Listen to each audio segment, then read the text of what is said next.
Herkese merhaba. Ben Eda, ben de Can. Bugün sizlerle sanat ve akademik başarı arasındaki o hiç tahmin etmediğiniz ama inanılmaz güçlü bağı mercek altına alıyoruz. Aynen öyle.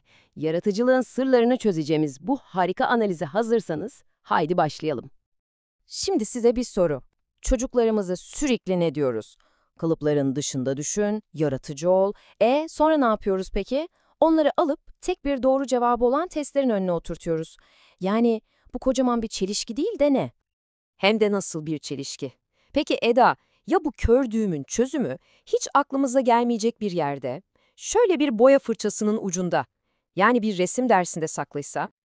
İşte şimdi tam da o konuya geliyoruz. Sanatın neden yalnızca bir hobi olmadığını, aslında ne kadar temel bir güç olduğunu ortaya çıkarma zamanı. Kesinlikle. Gelin, sanatın o gizli gücünü hep birlikte keşfedelim. Peki şu yaratıcılık temelli sanat eğitimi dediğimiz şey tam olarak ne? Bakın bu çocuklara sadece şuraya bir ağaç çiz demek değil. Bu onlara yaratıcı düşünmenin kapılarını sonuna kadar açan bir anahtar. Karşılaştıkları sorunlara A planı, B planı hatta Z planı üretebilme yeteneği kazandırıyor. Özgün olmayı, başkasının yerine kendini koyabilmeyi, yani empatiyi ve tabii ki günümüzün olmaz olmazı işbirliği gibi becerileri besliyor.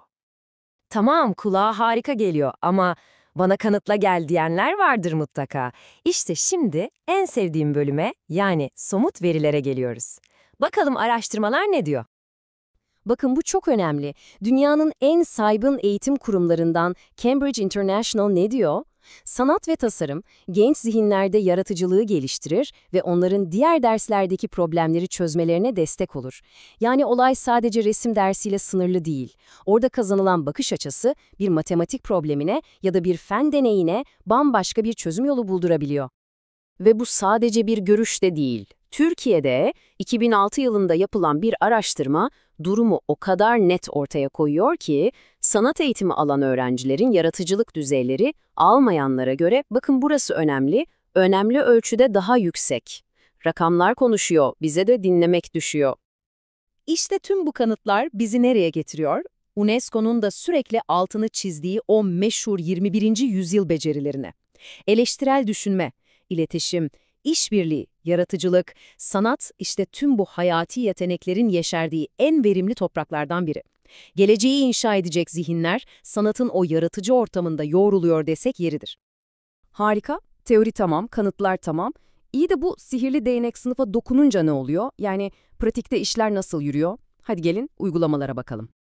İşte karşınızda son yılların en popüler yöntemlerinden biri, STEAM. Formül aslında çok basit.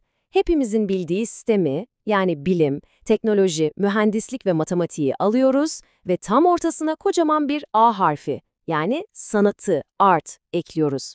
Sonuç, STEAM. Buradaki hedefimiz ne? Problemlere sadece teknik bir gözle değil, aynı zamanda yaratıcı ve estetik bir bakış açısıyla yaklaşabilen çok yönlü nesiller yetiştirmek.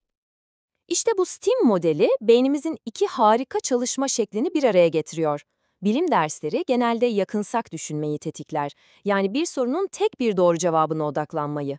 Sanatsa ıraksak düşünmeyi ateşler. Yani bir probleme onlarca farklı yaratıcı çözüm yolu bulmamızı sağlar. Biri hedefe kilitlenmiş bir ok gibi ise diğeri gökyüzüne aydınlatan bir havai fişek gösterisi gibi. STEAM de bu ikisini birleştiriyor. Bir diğer müthiş yöntem de proje tabanlı öğrenme. Düşünün, öğrenciler gerçek hayattan bir sorunu çözmek için kolları sıvıyor ve bir sanat projesi geliştiriyorlar. Yani bilgiyi sadece dinlemiyorlar, onu aktif olarak kullanarak, üreterek, bizzat yaşayarak öğreniyorlar. Peki tüm bu harika bilgileri günlük hayatımıza nasıl entegre edebiliriz? Şimdi söz bu değişimin asıl kahramanları olan eğitimcilerde ve tabii ki ebeveynlerde. Aynen öyle. Şimdi sıra sizde. Hemen pratik ipuçlarına geçiyoruz. Değerli eğitimciler, işe matematik ile sanatı birleştiren STEAM atölyeleri düzenleyerek başlayabilirsiniz mesela. Öğrencilerinize tek bir doğru cevabı olmayan, hayal güçlerinin sınırlarını zorlayacak, ucu açık projeler verin. Birlikte çalışmalarını, birbirlerinden öğrenmelerini sağlayın. Ve en önemlisi, lütfen onlara hata yapmayacakları, yaratıcı riskler alabilecekleri güvenli bir sınıf ortamı yaratın. Sevgili ebeveynler, sizin rolünüz de inanılmaz büyük. Evde bir köşede her zaman ulaşabilecekleri boyalar, kağıtlar, killer bulunsun. Ve onlara hadi bir şeyler yap demeden özgürce yaratmaları için zaman tanıyın. Yaptıkları her resmi bu neye benziyor diye sorgulamadan gururla buzdolabının üzerine asın. Birlikte müzelere, sergilere gidin, ilham alsınlar. Ve en önemlisi unutmayın. Mesele mükemmel bir resim çizmek değil, o resmi çizerken geçen keyifli ve öğretici sürecin ta kendisidir. O süreci kutlayın. Evet, yavaş yavaş analizimizin sonuna gelirken şimdi o yaratıcılık topunu size atıyoruz. Bu meşaleyi alıp daha ileriye taşıma sırası artık sizde.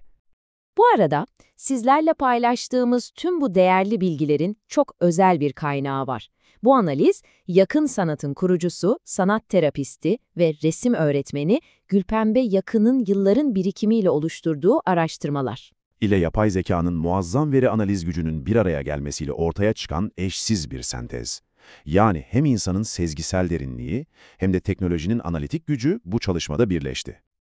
Peki, tüm bu ilham verici bilgilerden sonra soruyoruz. Kendi yaratıcılık yolculuğunuzda yeni bir sayfa açmaya hazır mısınız? Eğer cevabınız kocaman bir evet ise, o zaman sizi daha fazlası için Yakın Sanat'ın YouTube kanalına bekliyoruz. Ve eğer bu anlatılanları sadece dinlemekle kalmayıp bizzat deneyimlemek, sanatı hayatınıza katmak isterseniz, Yakın Sanat'ın kapıları size her zaman açık. Stüdyolarını mutlaka ziyaret edin. Unutmayın, yaratıcılığınıza yapacağınız yatırım en değerli yatırımdır.